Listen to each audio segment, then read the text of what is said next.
दूसरा है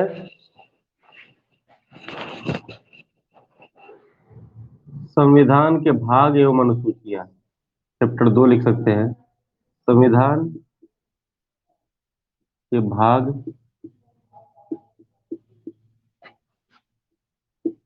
एवं अनुसूचियां।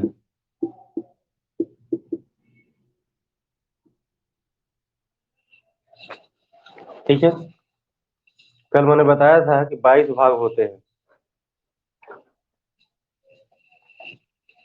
अब इन भाग को एक एक करके देख लिया जाए। तो इसके लिखते हैं भाग, विषय, अनुच्छेद।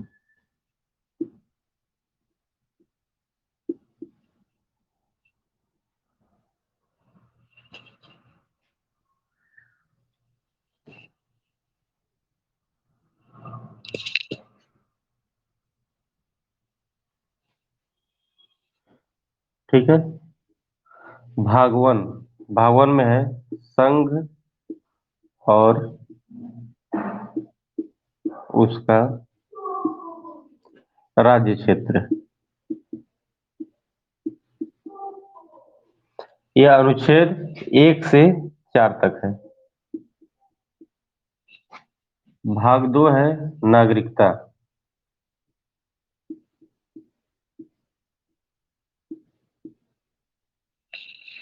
यह अनुच्छेद 5 से 12 तक है, 5 से 11 तक। भाग 3 है मूल अधिकार।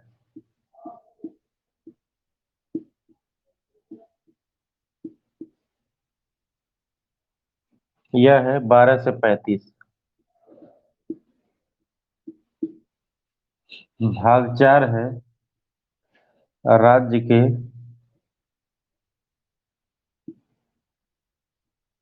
नीति निदेशक सिद्धांत। यह है 36 से 51। भाग 5 है भाग 4 क। यह है मूल कर्तव्य।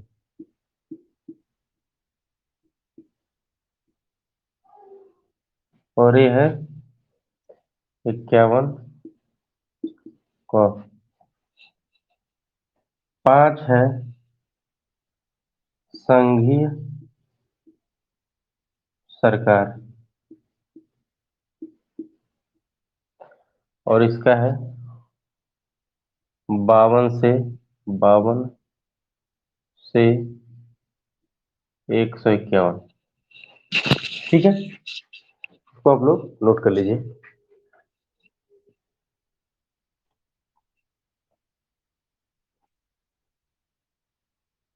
151, 151।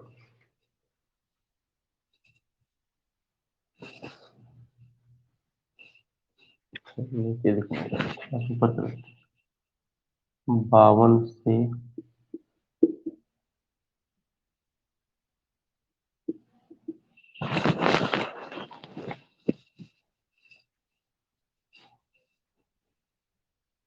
ठीक है। तो पहले भाग में ये बताया गया है कि केंद्र मतलब पूरा देश कहाँ तक है, उसकी सीमा कहाँ तक है, और उसके कितने राज्य हैं, राज्यों की सीमाएं कहाँ तक हैं। ठीक है, फिर राज्यों नए राज्य बनाने की प्रक्रिया और राज्यों का नाम बदलने की प्रक्रिया, ये सारी चीजें भाग वन में है। दूसरा नागरिकता। नागरिकता का मतलब होता है कि भारत का नागरिक कौन है, इसके बारे में बताया जाएगा, और भारत की नागरिकता कैसे कैसे प्राप्त की जा सकती है। मैंने बताया था कि भारत में कैसी नागरिकता है, एकल नागरिकता है। यानी कि भारत का कोई व्यक्ति होगा तो सिर्फ और सिर्फ भारत का व्यक्ति कहलाएगा, किसी राज्य का व्यक्ति नहीं कहलाएगा। ठीक है, तीसरा है मूल अधिकार।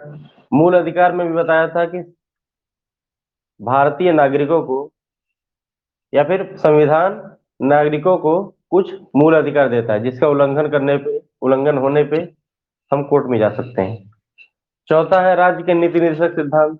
इसका मतलब है कि संविधान राज्य से कुछ नीतियों को जो कि लोगों के कल्याण के लिए अति आवश्यक है उनको लागू करने के लिए या उनको अपनाने के लिए प्रेरित करता है। ठीक है। फिर चार को है मूल कर्तव्य। अब संविधान यदि राज्य से कुछ आशा रखेगा कि राज्य कुछ काम करे जिससे समाज का कल्याण हो, लोगों का कल्याण हो, उसको बोलते हैं राज्य के नीति निर्देशक तत्व। और यदि वही आशा वो नागरिकों से करने लगे तो उसी को बोलते हैं मूल कर्तव्य। यानी कि प्रत्येक नागरिक को कुछ अधिकार भी दिए गए हैं तो कुछ कर्तव्य भी दिए गए हैं। यानी कि कुछ चीजें अपने आप मिलती हैं तो कुछ चीजें हमको करना पड़ता है, जो करेंगे वही मूल कर्तव्य है। पांचवा है संघीय सरकार। संघीय सरकार का मतलब होता है कि केंद्र के स्तर पे जो सरकार है उसके बारे में पूरा बताया जाएगा कि संसद क्या है, प्रधानमंत्री किसे बोलते हैं, राष्ट्रपति क्या है, ये सारी चीजें संघीय सरकार में आएंगे।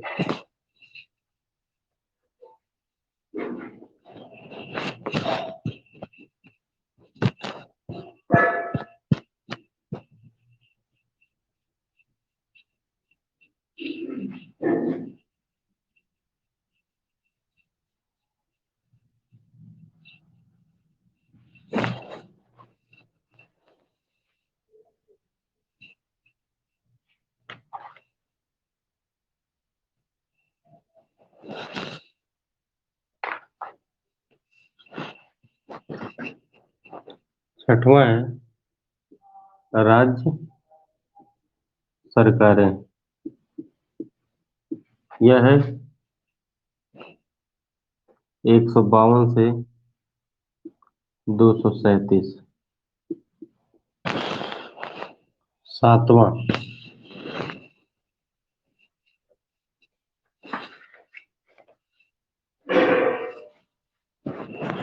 राज्यों से संबंधित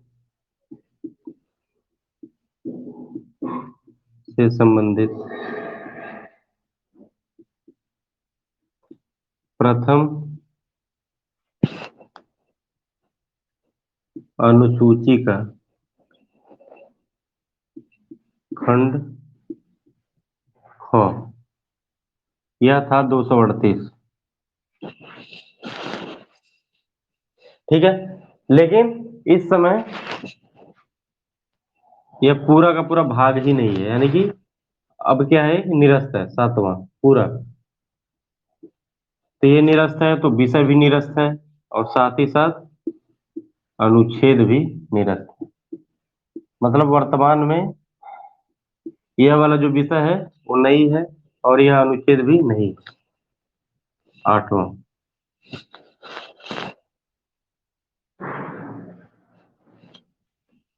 संघ राज्य क्षेत्र। संघ राज्य क्षेत्र को बोलते हैं केंद्र शासित प्रदेश।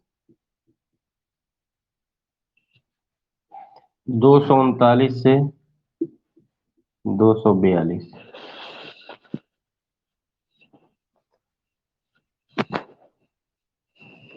नौवां पंचायतें।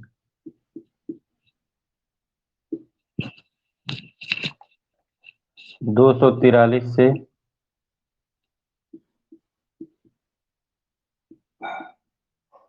243 ओ। फिर है 9 क। इसको ए भी लिखा होगा कहीं तो कंफ्यूज नहीं होना है। यह होता है नगर पालिका।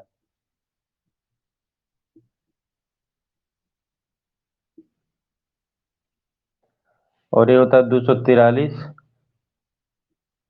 पी से 243 जेड जी।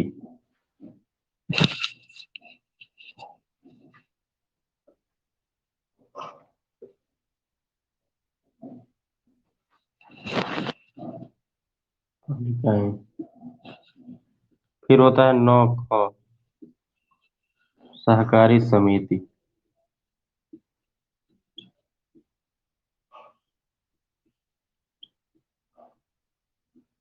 ठीक है। यह होता है 243 ZH से 243 ZT। ठीक है, नोट कर लीजिए।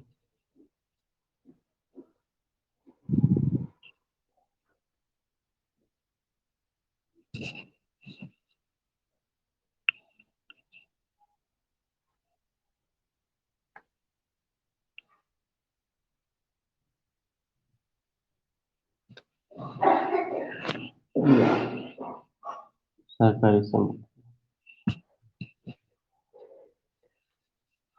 ठीक है, तो भाग 6 किसके बारे में बता रहा है? राज्य सरकार के बारे में। ठीक है, राज्य सरकार के स्तर पे मुख्यमंत्री, राज्यपाल और मंत्रिपरिषद, ये सारे राज्य सरकार के अंदर में आएंगे। सातवां था पहली अनुसूची से संबंधित खंड ख। अब सातवां नहीं है तो उसको याद करने की कोई जरूरत नहीं है, वैसे लिख लीजिएगा, लेकिन ठीक है, अब इस समय वर्तमान में ये नहीं है। भाग 8वां क्या है? 8वां है संघ राज्य क्षेत्र। संघ राज्य क्षेत्र का मतलब होता है केंद्र शासित प्रदेश। भाग 9 क्या है? पंचायतें। पंचायतें यानी कि ग्राम स्तर पे जो पंचायत होती है, जिसमें ग्राम प्रधान वगैरह होते हैं, तो वो विषय किसमें है? भाग 9 में। अब 9 के 3 हिस्से बनाए जा सकते हैं, एक 9, फिर एक 9 को। 9 को में क्या आएगा? नगर पालिकाएं। छोटे शहरों में नगर पालिका, सबसे छोटे शहर में नगर पंचायत होती है, फिर उसके बाद नगर पालिका होता है, फिर उससे थोड़ा सा बड़ा होता है तो नगर निगम होता है। जैसे यहाँ की बात किया जाए तो महाराजगंज क्या है? एक नगर पालिका है। ठीक है, और 9 ख में बताया गया है सहकारी समिति के बारे में। ठीक है, तो ये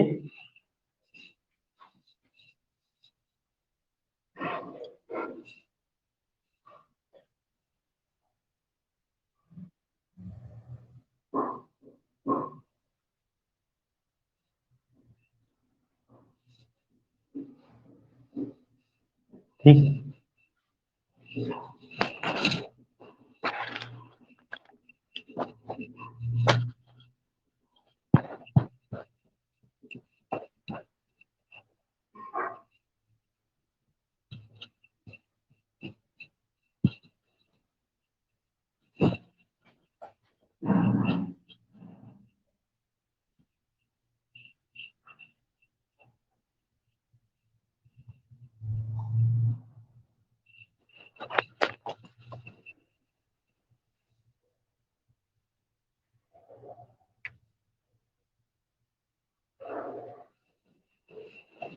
ठीक है,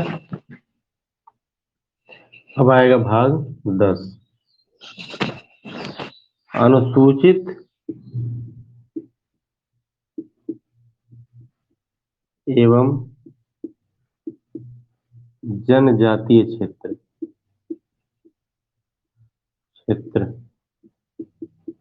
ठीक है, भाग 11,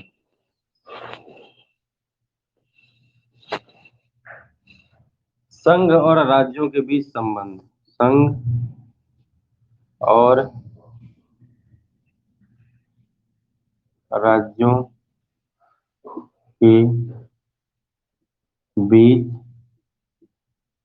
संबंध। 12, वित्त, संपत्ति, वाद एवं संविदाएं।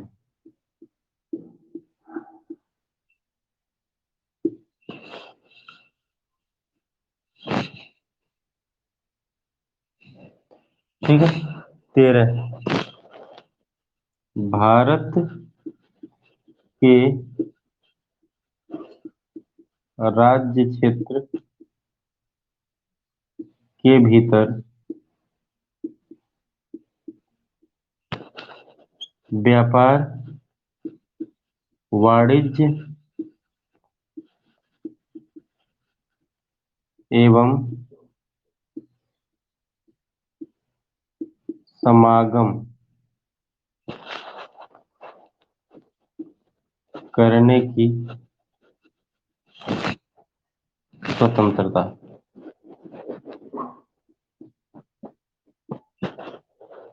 ठीक है।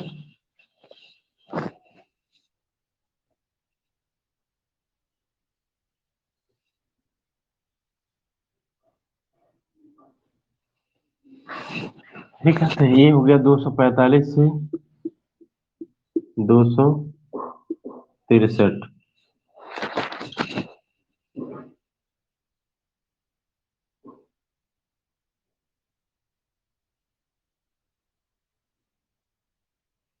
तो ये हो गया 244 से 244, 243 तक हुआ है ना। 244, 44 से 244 को यह होता है 245 से 263 से, यह होता है 264 से 300 क, और यह होता है 301 से 307।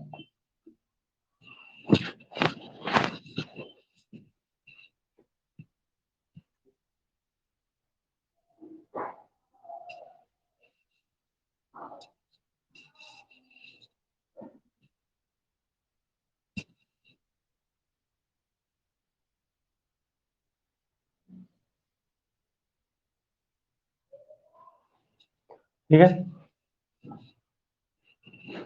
अनुसूचित एवं जनजाति क्षेत्र का मतलब ये हुआ कि जहाँ पे अनुसूचित जनजाति बहुसंख्यक हो, यानी कि ज्यादा संख्या में हो। ठीक है। तो उन क्षेत्रों के बारे में इसमें दिया है। संघ एवं राज्यों के बीच संबंध, जैसा बताया था कि कुछ शक्तियां ऐसी हैं जो संघ सरकार के अधीन है, कुछ शक्तियां ऐसी हैं जो राज्य सरकार के अधीन है। ठीक है। जैसे बताया था उदाहरण के तौर पे, जैसे रेलवे है, यह संघ सरकार के अंडर में है। और प्राथमिक विद्यालय हो गया जो ग्राम का होता है, वो राज्य सरकार के अंडर में है। ठीक है। वित्त संपत्ति अर्थ आप लोग समझ पा रहे होंगे। ठीक है। 13 है कि कोई भी व्यक्ति भारत के किसी भी हिस्से में क्या कर सकता है, व्यापार कर सकता है, वाणिज्य, सभी एक ही चीज है, कर सकता है। ठीक है।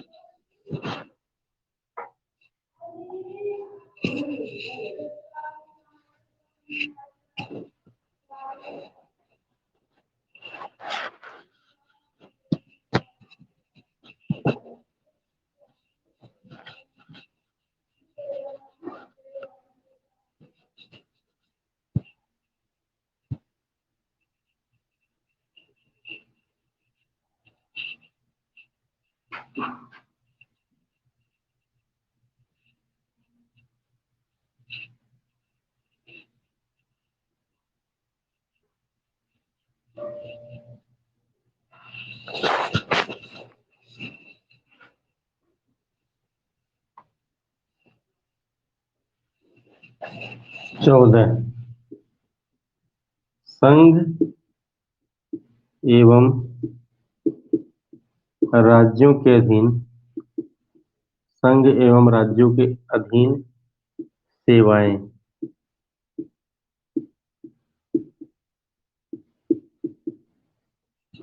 14 को यह है अधिकरण।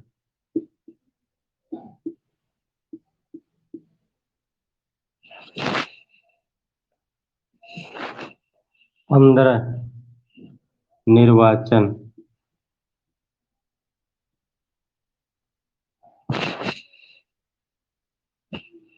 16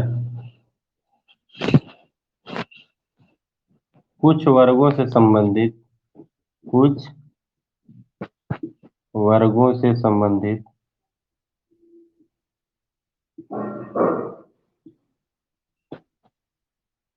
विशेष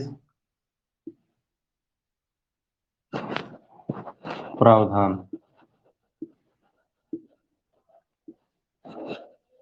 17 राजभाषा।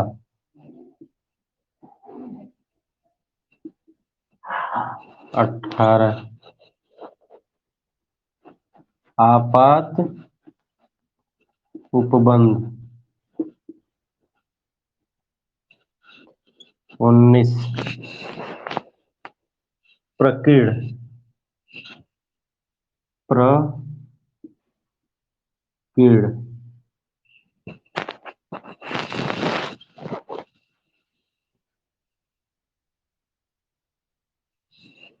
यह है 308 से 323।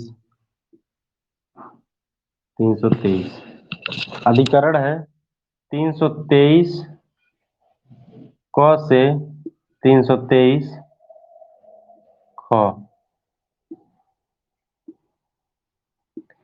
निर्वाचन है 324 से 329 ख।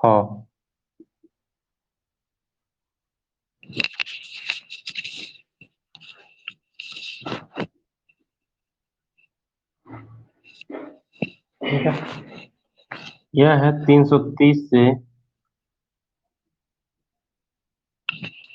342। कुछ वर्गों से संबंधित विशेष प्रावधान है। राज्यभाषा है 343 से 351। आपात उपबंध 352 से 360। और प्रकीण है 361 से 367।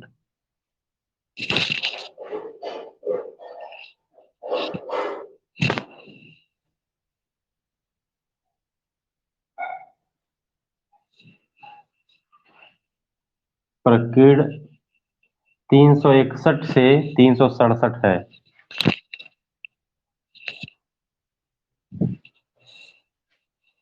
ठीक है, तो 18 तक लिखिए। प्रकीण दिख नहीं रहा है। ठीक है,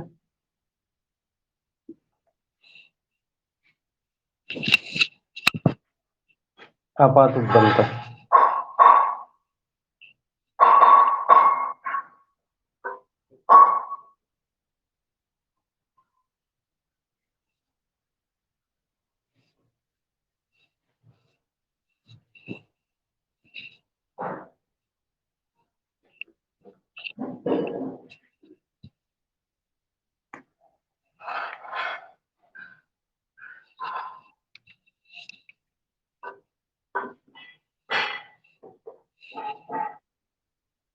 ठीक है, अब देखिए 14 में बताया गया है कि संघ एवं राज्यों के अधीन सेवाएं, यानी कि कौन सी सर्विस, सर्विस का मतलब गवर्नमेंट सर्विस, गवर्नमेंट जॉब। ठीक है, सेवाएं जो होती हैं वो कौन सी सेवाएं केंद्र के ठीक है, कौन सी सेवाएं केंद्र सरकार की हैं, कौन सी सेवाएं राज्य सरकार की हैं। ठीक है, जैसे आप लोग पता होगा कि रेलवे जो सर्विस देती है या रेलवे के जो कर्मचारी होते हैं वो केंद्र सरकार के अधीन है। उसी तरह से प्राथमिक विद्यालय के जो शिक्षक हैं वो राज्य सरकार के अंतर्गत है। तो यही है, सेवाओं को बांटा गया है केंद्र सरकार में और राज्य सरकार में। ठीक है,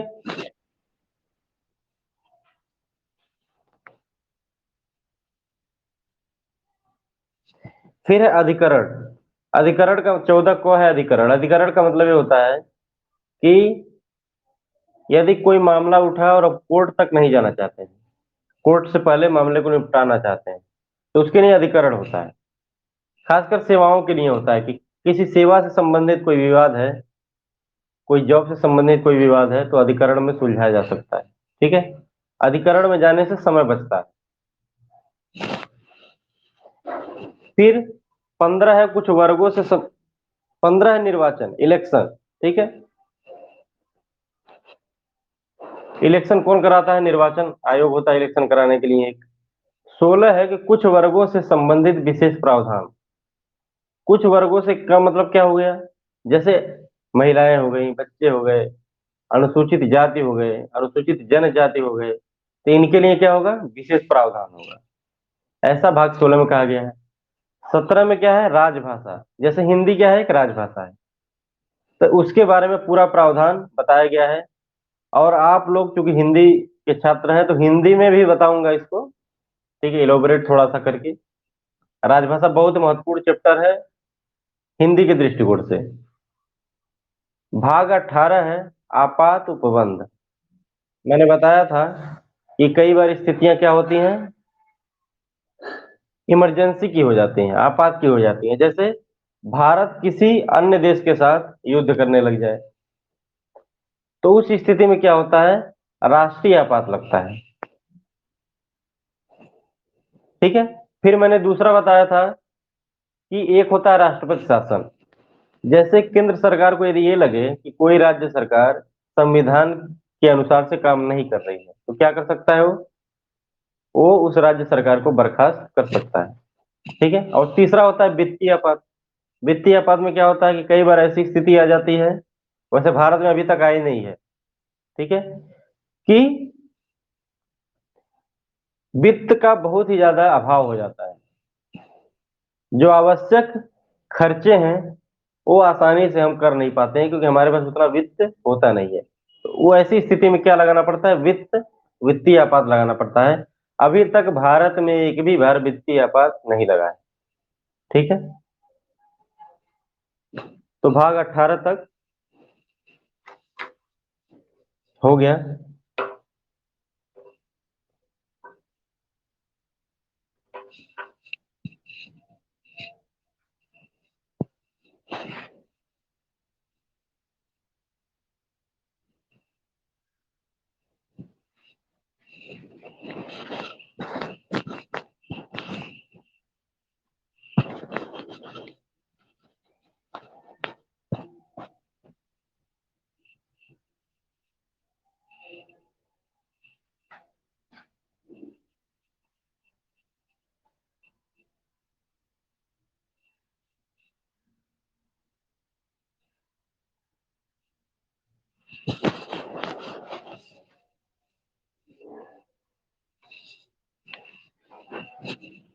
जो है 19 में है प्रकीर्ण। प्रकीर्ण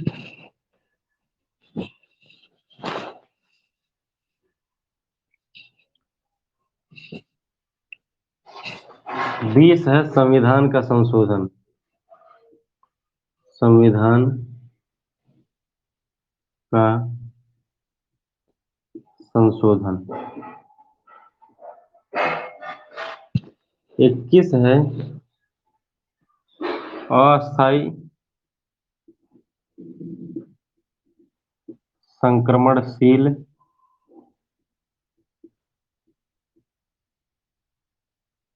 एवं विशेष प्रावधान।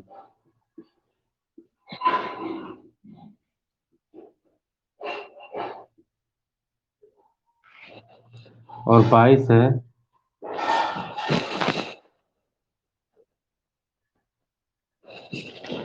संक्षिप्त नाम,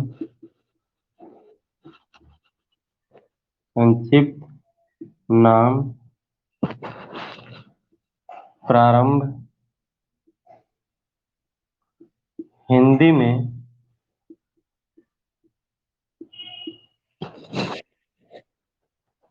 प्राधिकृत पाठ एवं निरसन। प्राधिकृत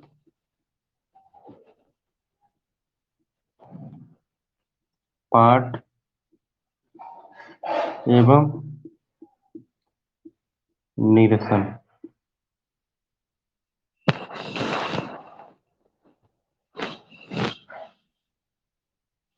ग्रेड है 361 से 367। संविधान का संशोधन है 368।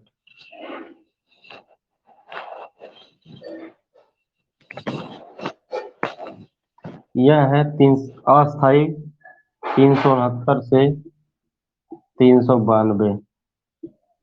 और यह है 393 से 395। तो हो गया 22 भाग और 395 अनुच्छेद।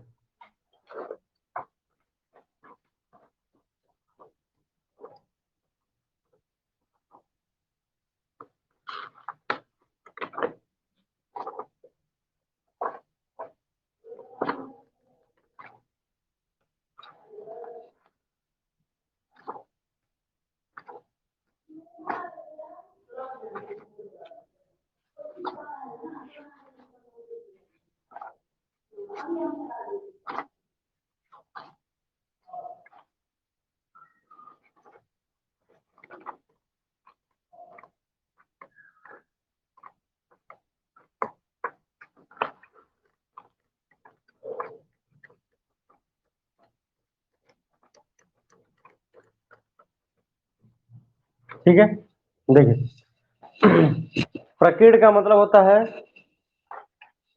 कि यदि कोई विषय कहीं और सम्मिलित नहीं हो पाया है तो यहाँ पे सम्मिलित होगा। ठीक है,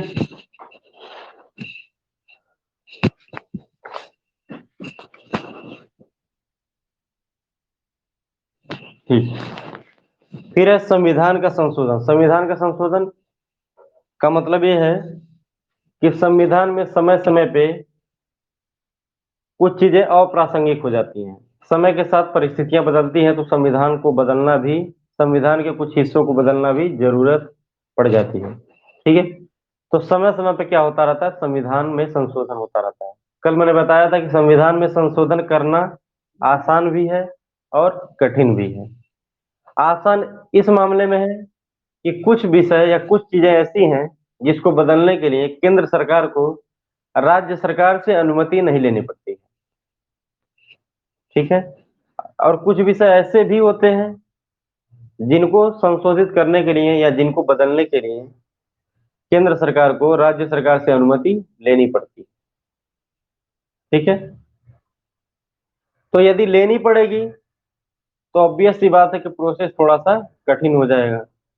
तो उस स्थिति में हम कह सकते हैं कि संविधान थोड़ा सा क्या है, कठोर है। और यदि राज्यों की अनुमति लिए बिना संविधान संशोधन संभव हो तो ऐसी स्थिति को क्या बोल सकते हैं कि संविधान में संशोधन करना आसान है। इसलिए कल मैंने बताया था कि संविधान में संशोधन करना आसान भी है और कठिन भी है। ठीक है, भाग 21 बता रहा है कि अस्थायी संक्रमणशील एवं विशेष प्रावधान। संविधान के कुछ प्रावधान ऐसे हैं जो कि स्थायी नहीं है, हट सकते हैं। ठीक है, इसको ध्यान से देखिए तो 369 से 392 तक है। इसी में आता है इसी में आएगा अनुच्छेद 370 जो कि किस राज्य के लिए था, जम्मू कश्मीर राज्य के लिए। ठीक है, तो जम्मू कश्मीर के लिए जो प्रावधान था कि जम्मू कश्मीर को विशेष छूट दी जाएगी, वहां के जम्मू कश्मीर के नागरिकों को दो नागरिकता प्राप्त थी। ठीक है, जैसे अभी मैंने बताया था कि पूरे भारत में कैसी नागरिकता होती है, एकल नागरिकता। लेकिन जम्मू कश्मीर इसका अपवाद था। जम्मू कश्मीर के नागरिकों को दो नागरिकता मिलती थी। एक पूरे भारत, एक भारत की नागरिकता मिलती थी और दूसरा जम्मू कश्मीर की। उसी तरह से जम्मू कश्मीर में दो अलग संविधान था। पूरे भारत का अलग संविधान है, जम्मू कश्मीर का अलग संविधान था। ये सारे के सारे प्रावधान किस में किए गए थे, अनुच्छेद 370 में।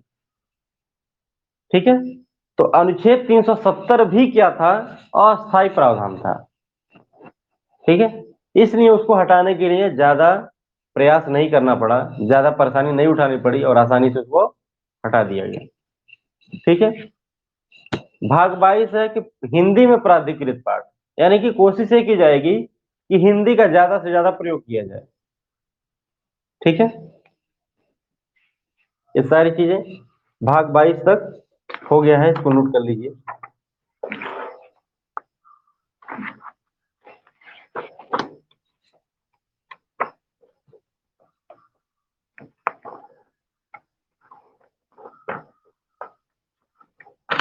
अनुच्छेद हो गया है, अब अनुसूची शुरू करते हैं। मतलब भाग भाग और अनुच्छेद हो गया है।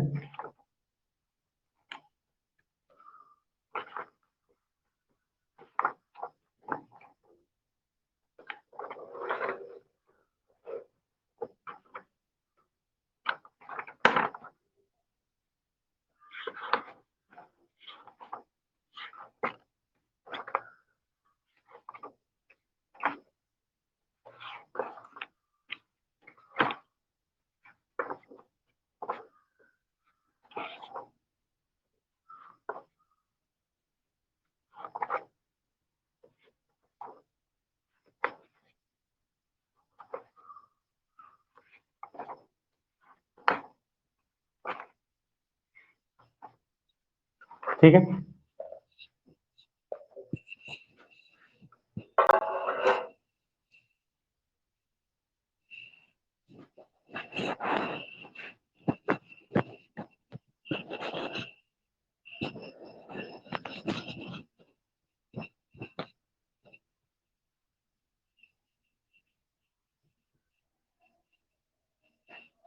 इसको चाहे तो हम मिटा सकते हैं इस लाइन को।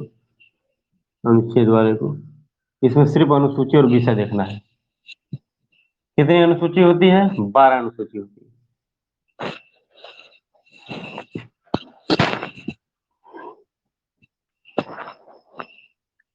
अनुसूची।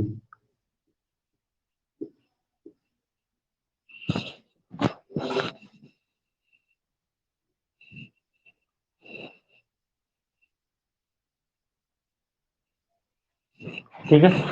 तो अनुसूची में पहला है राज्यों के नाम। राज्यों के नाम एवं उनके राज्य क्षेत्र।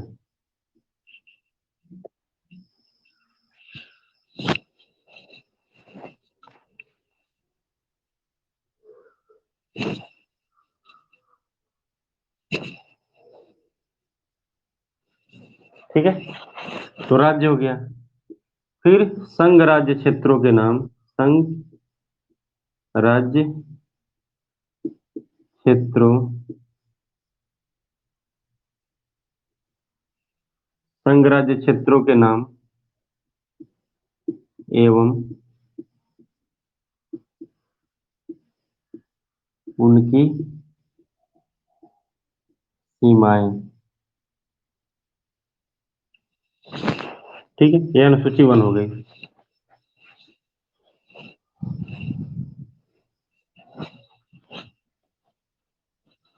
विभिन्न पदाधिकारियों के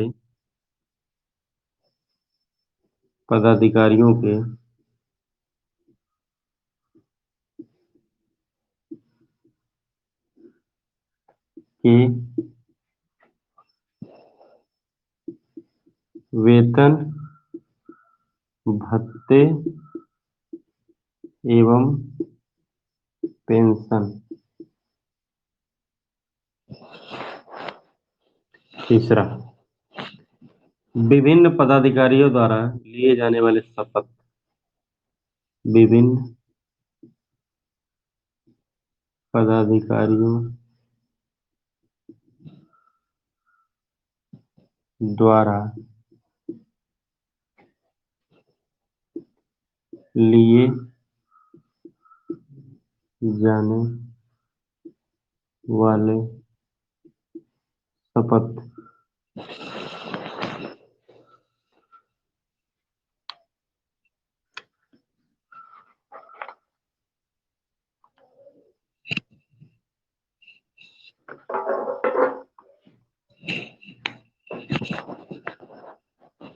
राज्यों एवं अनुसूची 4, राज्यों एवं संघ राज्य क्षेत्रों। राज्यों एवं संघ राज्य क्षेत्रों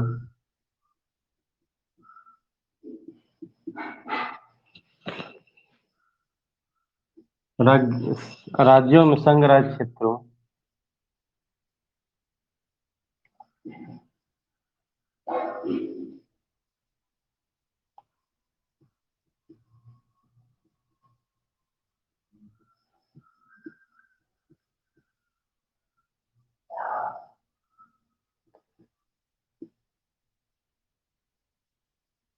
के लिए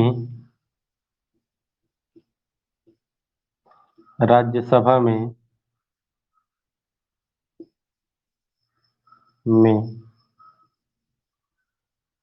सीटों का आवंटन। ठीक है।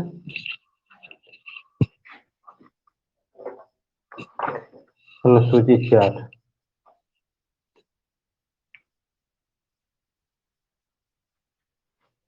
सीटों या स्थानों लिख दीजिए, कोई दिक्कत नहीं, एक ही चीज है, स्थानों।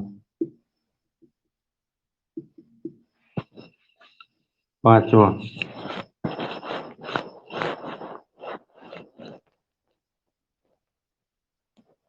अनुसूचित क्षेत्रों। अनुसूचित क्षेत्रों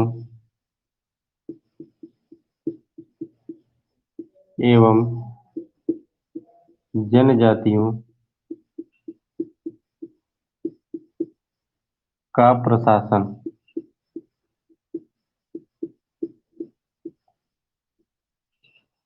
6वां,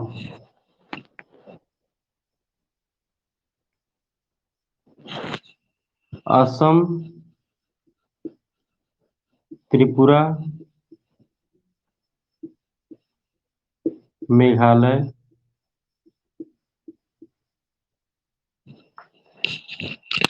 एवं मिजोरम। एवं मिजोरम।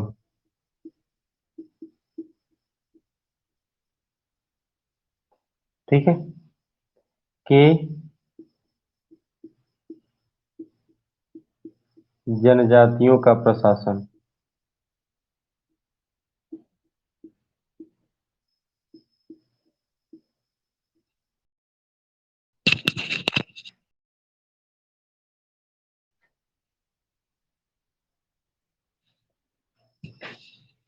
जनजात जनजातियों जनजातीय क्षेत्रों का प्रशासन। जनजाति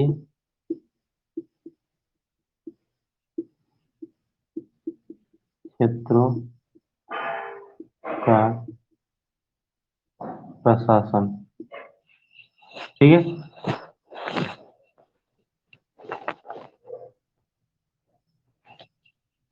7वां में है 3 सूची। संघ सूची,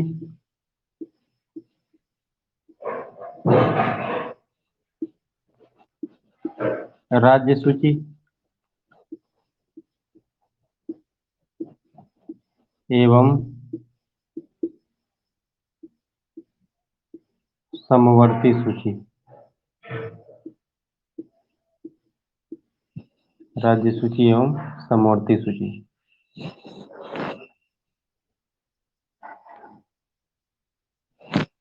इसमें 100 विषय हैं। 100 विषय। इसमें 61 विषय हैं और इसमें 52 विषय। ठीक है, ये अनुसूची चल रहा है।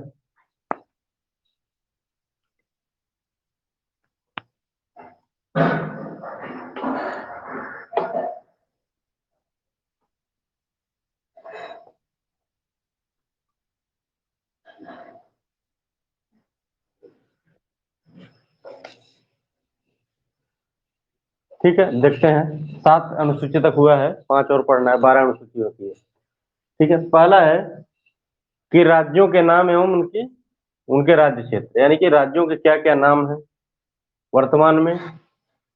वर्तमान में कितने राज्य हैं बताइए एक बार आप लोग। इस समय भारत में कितने राज्य हैं और कितने केंद्र शासित प्रदेश हैं?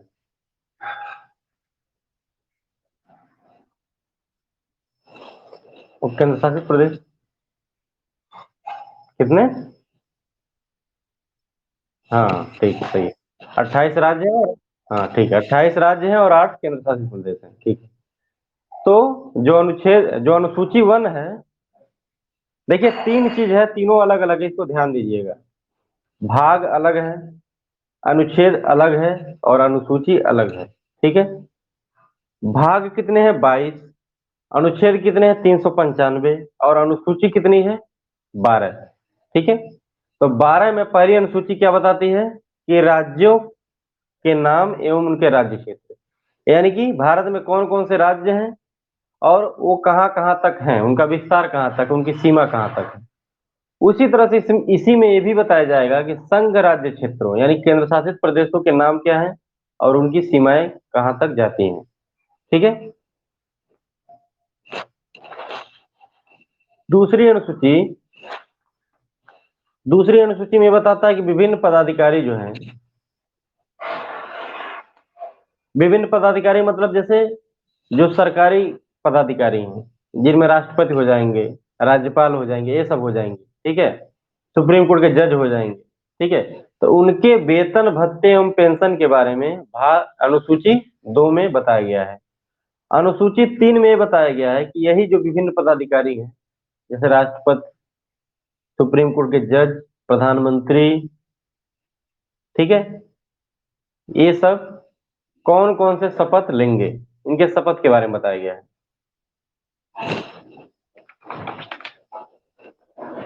चौथा ये बताया गया है कि जैसे मैंने बताया था कि संसद के कितने सदन होते हैं, लोकसभा और राज्यसभा।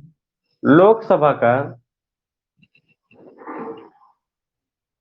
का निर्वाचन हम प्रत्यक्ष रूप से करते हैं, जबकि राज्यसभा का निर्वाचन प्रत्यक्ष रूप से नहीं होता। ठीक है। तो राज्यसभा में किस राज्य की कितनी सीटें हैं और किस संघ शासित प्रदेश की कितनी सीटें हैं, किस केंद्र शासित प्रदेश की कितनी सीटें हैं, इसके बारे में बताया गया भाग 4 में। भाग 5 में क्या बताया गया है कि अनुसूचित क्षेत्रों एवं जनजातियों का प्रशासन। अब यदि हम नॉर्थ ईस्ट की बात करें, 8 राज्य हैं नॉर्थ ईस्ट में। ठीक है। नॉर्थ ईस्ट एरिया आप लोग देखेंगे तो एकदम कोने पे जो दिखाई देता है भारत के नक्शे में। ठीक है। पूर्वोत्तर, नॉर्थ ईस्ट का अर्थ हुआ पूर्वोत्तर। तब पूर्वोत्तर में देखेंगे तो 8 राज्य आपको दिखाई देंगे, सिक्किम से लेके असम, मेघालय, मणिपुर, मिजोरम, अरुणाचल प्रदेश। ठीक है। इस तरह से 8 राज्य हैं। तो इन 8 राज्यों में और मध्य प्रदेश हो गया, गुजरात हो गया, छत्तीसगढ़ हो गया, झारखंड हो गया, यहाँ पे अनुसूचित जनजातियां कुछ क्षेत्रों में अधिक हैं। तो उनका प्रशासन कैसे किया जाएगा, इसके बारे में किस अनुसूची में बताया गया है। यह अनुसूची है 5वीं। 6वीं अनुसूची में क्या बताया गया है कि असम, त्रिपुरा, मेघालय और मिजोरम, सिर्फ इन 4 के बारे में ध्यान देना है। असम, त्रिपुरा, मेघालय और मिजोरम। तो इनके पास जो जनजातियां हैं, यहाँ पे जो जनजाति क्षेत्र हैं, उनका प्रशासन कैसे किया जाएगा, इसके बारे में बताया गया है। ठीक है। 7वां यह बताया गया है कि कौन कौन सी शक्ति किस किस सरकार के पास है। ठीक है।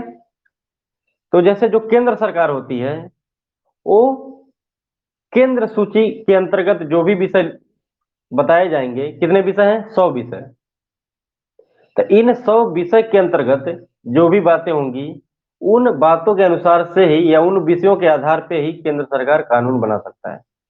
जबकि राज्य सूची में क्या है कि राज्य सूची के विषय पर कानून बनाने का अधिकार किसको है, सिर्फ राज्य को है।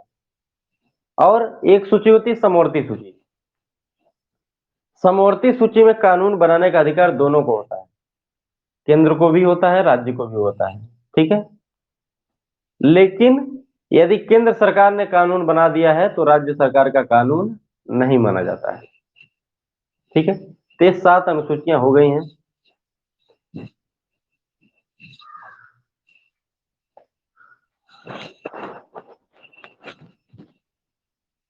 ठीक है।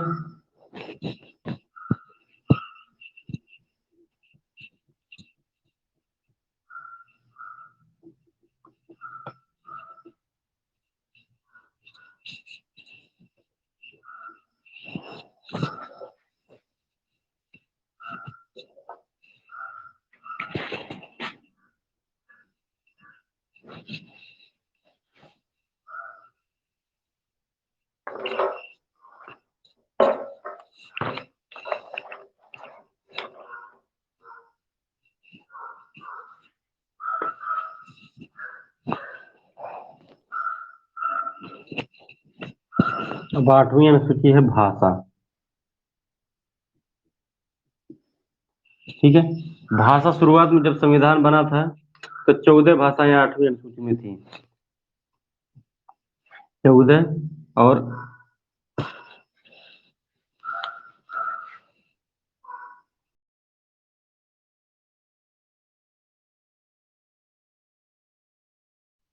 ठीक है। तो भाषा 14 थी और वर्तमान में 22 भाषाएं हैं। तो 14 से 22 हो गया है। 14 कब थी, संविधान निर्माण के समय।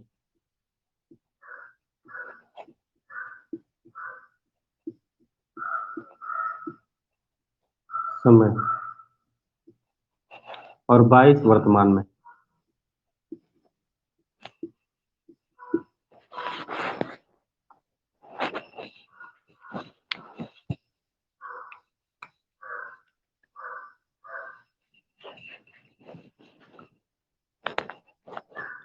इसमें है 252 प्रविष्टियां।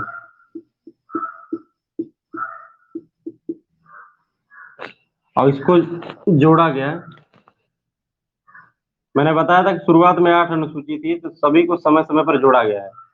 तो इसको जोड़ा गया है प्रथम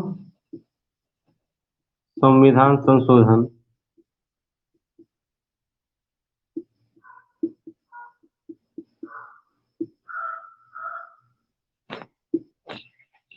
प्रथम संविधान संशोधन अधिनियम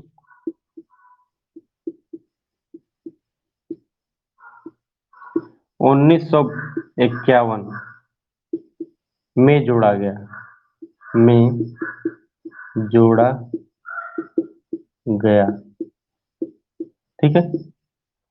252 प्रविष्टियां, जिसमें भूमि सुधार से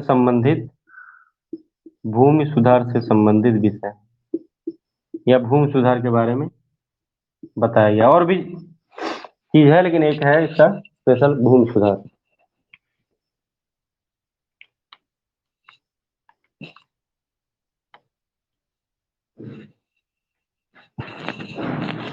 फिर है 10वां, दल बदल विरोधी।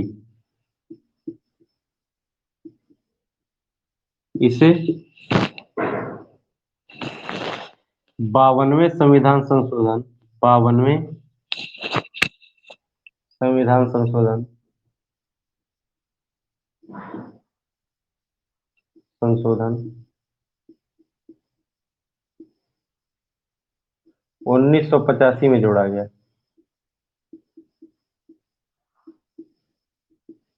जोड़ा गया। 11,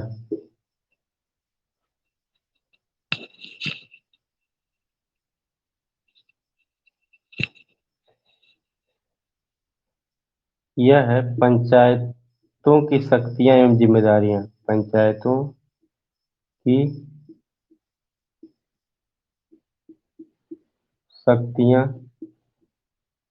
एवं जिम्मेदारियां, जिम्मेदारियां।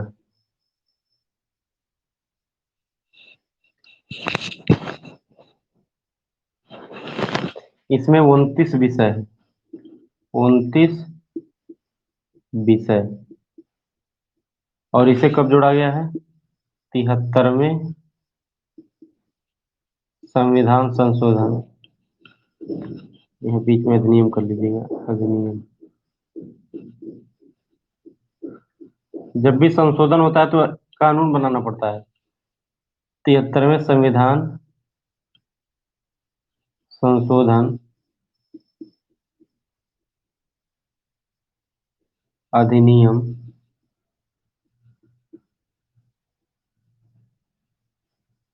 1992 में जोड़ा गया।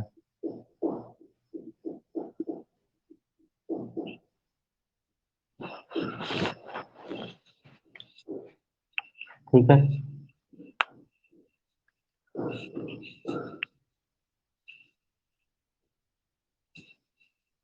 एक और इसको समझ लेते हैं पहले। ठीक है। अनुसूची 8 जो है भाषा के बारे में बता रहा है, ये राजभाषा नहीं है। ठीक है। अनुसूची 8 भाषा के बारे में बता रहा है कि कौन कौन सी भाषाएं मानी जाएंगी। ठीक है। तो शुरुआत में जब संविधान का निर्माण हुआ था तो उस समय कितनी भाषाएं थी? 14 भाषा इसमें शामिल थी। और बढ़ते बढ़ते इस समय 18 भाषाएं, 22 भाषाएं इस समय 8वीं अनुसूची में है। ठीक है। 9वीं अनुसूची क्या बताता है? 9वीं अनुसूची, अब 8 अनुसूची शुरू से थी, बाकी 9वीं 10वीं 11वीं 12वीं समय समय पर जोड़ी गई। तो हुआ यह था कि पहले जमींदारी प्रथा थी, जमींदारी प्रथा समाप्त करने के लिए एक अनुसूची जोड़ना पड़ा, 9वीं अनुसूची। ठीक है। तो 9वीं अनुसूची कब जोड़ा गया? प्रथम, सबसे पहला संविधान संशोधन जब हुआ तभी 9वीं अनुसूची जोड़ी गई, प्रथम संविधान संशोधन अधिनियम 1951। ठीक है। तो इसमें वर्तमान में 282 प्रविष्टियां हैं, यानी कि 282 विषय इसमें जोड़े जा चुके हैं। ठीक है। उसमें से एक विषय है भूमि सुधार। फिर है 10वां अनुसूची। तो 10वीं अनुसूची में क्या कहा गया है? 10वीं अनुसूची में कहा गया है कि कोई भी व्यक्ति यदि किसी पार्टी का सदस्य है, तो यदि वो पार्टी छोड़ के, यदि कोई भी सदस्य यानी कि कोई सांसद हो गया, कोई विधायक हो गया, यदि किसी भी पार्टी का सदस्य है, मान लीजिए कांग्रेस का सदस्य है, और वह कांग्रेस छोड़ के किसी अन्य पार्टी में शामिल होना चाहता है, तो वह उस समय क्या विधायक या सांसद से हट जाएगा, उसको निकाल दिया जाएगा। पार्टी से भी निकाला जाएगा और साथ ही साथ जो पार्टी से निकलेगा विधायक सांसद से भी वो हट जाएगा। ये है दल बदल विरोधी। ठीक है। 11 अनुसूची 11 में क्या कहा गया है? पंचायतों के बारे में। पंचायत मतलब ग्राम प्रधान, ग्राम के स्तर पे जो पंचायत है उसके बारे में कहा गया है। 29 विषय ऐसे हैं जो प्रधानों को दिए गए हैं। ठीक है। लेकिन वो राज्य सरकार पर निर्भर करता है कि राज्य सरकार कितना विषय उनको देती है। वैसे 29 विषय हैं जिन पर शक्ति प्रधान के पास है, ग्राम प्रधान के पास, पंचायतों के पास है। ठीक है। इसे कब जोड़ा गया है? इसे जोड़ा गया 73वें संविधान संशोधन अधिनियम 1992 में। ठीक है। एक और बचा है।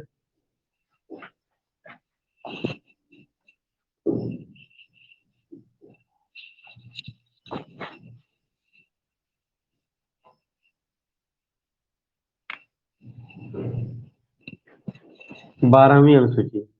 इसमें नगर पालिका के बारे में बोला गया है, नगर पालिकाएं। ठीक है। नगर पालिका, इनको कितने विषय दिए गए हैं? 18 विषय दिए गए हैं।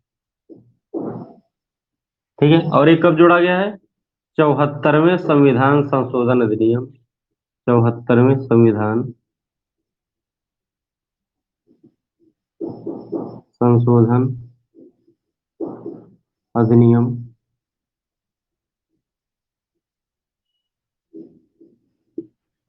1992 में जोड़ा गया है। ठीक है। यानी कि जो 12वीं अनुसूची है वो किसके बारे में बताती है? नगर पालिका के बारे में। और इसे कब जोड़ा गया है? इसे 74वें संविधान संशोधन अधिनियम 1992 में जोड़ा गया है। ठीक है।